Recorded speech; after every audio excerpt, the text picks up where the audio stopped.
شروع اللہ کا نام لے کر جو بڑا مہربان نہایت رحم والا ہے۔ یہ لوگ کس چیز کی نسبت ایک دوسرے سے پوچھتے ہیں؟ کیا اس بڑی خبر کی نسبت جس میں یہ اختلاف کر رہے ہیں؟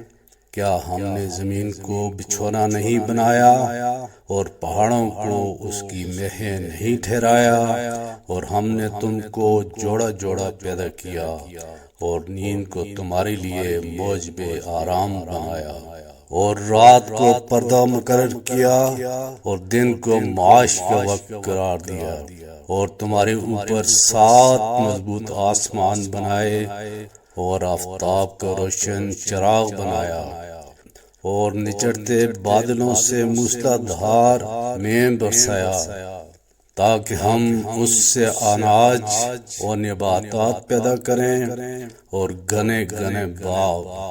بے شک فیصلے کا دن مقرر ہے، جس دن سور پھونکا جائے گا تو تم لوگ فوج در فوج موجود ہوگے، اور آسمان کھولا جائے گا تو اس میں دروازے ہو جائیں گے، اور پہاڑ چلائے جائیں گے تو وہ ریت ہو کر رہ جائیں گے۔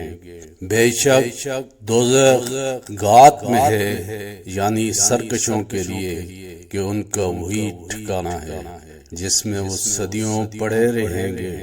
وہاں نہ ٹھنڈک کا مزہ چکھیں گے، نہ کچھ پینا نصیب ہوگا مگر کھولتا پانی اور بدبودار پیپ۔ یہ بدلہ ہے ان کے اعمال کے موافق۔ یہ لوگ حساب آخرت کی امید ہی نہیں رکھتے تھے اور ہماری آیتوں کو مسلسل جھٹلاتے رہتے تھے، اور ہم نے ہر چیز کو لکھ کر محفوظ کر رکھا ہے، سو اب مزہ چکھو۔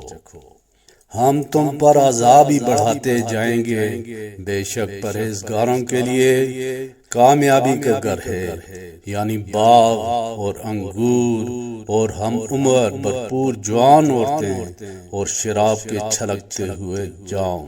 وہاں وہ نہ بیہودہ بات سنیں گے نہ جھٹلانے کی باتیں۔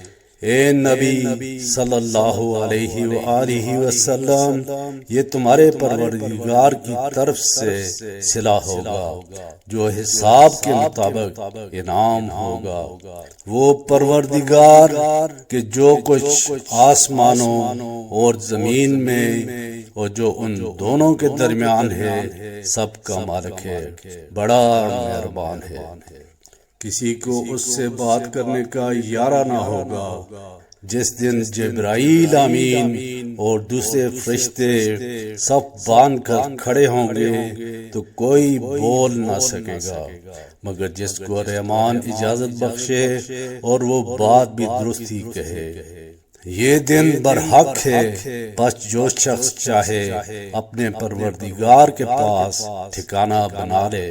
ہم نے تم کو عذاب سے جو عنقریب آنے والا ہے آگاہ کر دیا ہے، جس دن ہر شخص ان اعمال کو جو اس نے آگے بھیجے ہوں گے دیکھ لے گا، اور کافر کہے گا ایک کاش میں مٹی ہوتا۔